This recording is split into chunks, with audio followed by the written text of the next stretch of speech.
I now call on Alex Rowley to speak to and move Amendment 15609.2 for 6 minutes, please, Mr Rowley.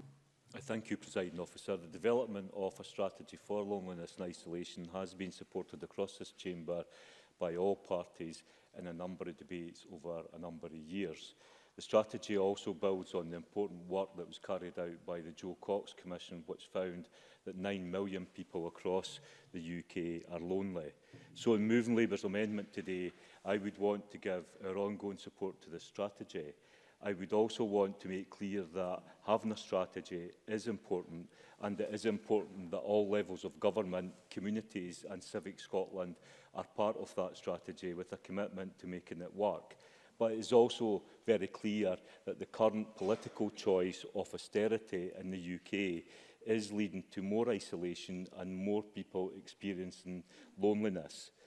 It is time that social isolation and loneliness are recognised as a major public health issue that can have enduring and serious effects on a person's physical and mental health, and that is why we do support the Government's motion.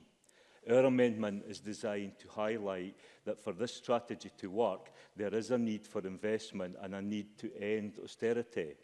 The fact is that this strategy comes at a time when ongoing austerity is having a very real negative impact on tens of thousands of people in Scotland, on local services, on support for enabling local communities and on many third sector organisations working at the heart of communities up and down Scotland. While the strategy effectively lays out the need to build cohesive communities, improve people's mental and physical health and reduce poverty, and acknowledges the important role that the third sector plays, this strategy fails to acknowledge the threat that budget cuts to social security, to public services and the third sector poses in tackling loneliness. For example, Inclusion Scotland, in their brief state, cuts to welfare benefits have also reduced tens of thousands of Scots disabled people's ability to participate in the wider society. They also point out that the stigma arising from political rhetoric and media coverage of welfare reform has also caused an increase in disabled people's harassment and fear of harassment. So it is crucial, if we are serious about tackling loneliness and isolation, that we acknowledge the impact of government policies to achieve that ambition. Labour believes that local councils, which are key to building cohesive communities, are bearing the brunt of this government's budget cuts. As the UN report noted in his report on extreme poverty and human rights, many of the public places and institutions that previously brought communities together, such as libraries, community and recreational centres and public parks, have been steadily dismantled or undermined. A briefing from the Royal Blind and Scottish Blind War Blinded for today's debate states that respondents to their survey argued for more services at the local level which supported people with sight loss and brought them together, provided both by local authorities and the third sector.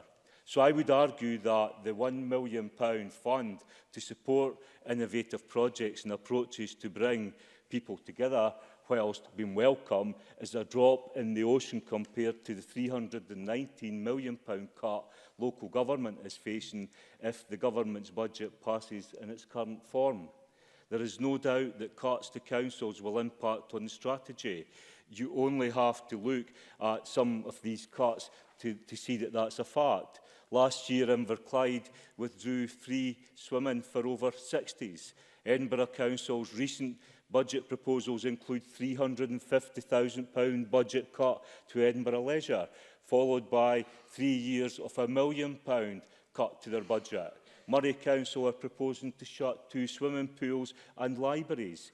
Further examples of changes that could be considered by local councils to save money, which could erode people's feelings of community and opportunity, are as follows: the withdrawal of subsidy to pensioners' Christmas dinners, the withdrawal of subsidy to local halls, charging for attendance at adult day centres, increasing charges for Meals on Wheels, increasing prices and reducing in opening hours across leisure services and activities, stopping support for bus services, reducing support for local events and closing community facilities. And can I say that some of the options that I have seen being looked at by councils are horrendous. Indeed, I note the former Cabinet Secretary for Communities and Local Government has tabled a motion in this Parliament describing the proposed cut to shop mobility in West Lothian as short-sighted and risks social isolation.